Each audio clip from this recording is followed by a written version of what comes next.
Mi baj? Semmi. Semmi, ez a nap már csak ilyen. Így is nagyon jó, nem? Milyen szép vagy. Gyere ide. Tudod, én már el is felejtettem, milyen boldognak lenni. Érzem, hogy sodródom az árral. Nem, ugye?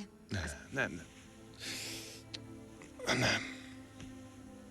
Csak minden olyan nehéz, a munka, az emberi kapcsolatok. Tudom. Én is így vagyok vele. Nem tudom, mibe kapaszkodjam. Néha úgy érzem, kicsúszik a kezemből az életem.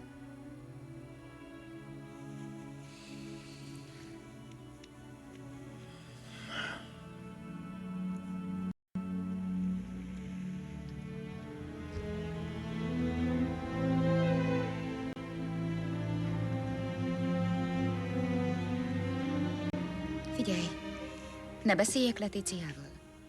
Talán könnyebben beszélik. Gondolod? Te mégiscsak professzor vagy, nyilván tart tőled. Remélem, nem mindenki. Nem. Milyen szép vagy, ha mosolyogsz. Csak úgy ragyog a szemed. Összeköltözünk végre? Hm? Most már semmi akadálya sincs. Nem kell ide jönnöd, kivehetünk egy másik lakást is. Mit szólsz? Persze, nagyon jó. Összeköltözünk. Egy kicsit később. De miért később? Giulia, nem akarok minden reggel úgy ébredni, hogy üres az ágy. Szükségem van rád. Mit kell tennem, hogy megértsd? Ha? Most nem lehet, Antonio. Nem lehet. Miért, Giulia? Miért?